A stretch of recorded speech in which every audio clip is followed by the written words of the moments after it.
In this video, I will go over how to change your eFootball email. So there are 4 steps you need to take.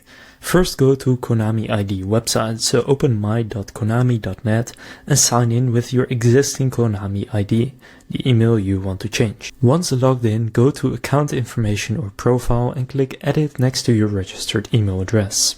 Next, enter a new email, so type in a new email address and then click save changes. Konami will send a verification email to the new address. Open the verification email and confirm. And finally log back into eFootball. On your device, mobile or PC, open eFootball. If you are logged out, use the new email plus password to sign in with your Konami ID. Your game data is safe because it's tied to your Konami ID, not the old email. So now you know how to change your eFootball email.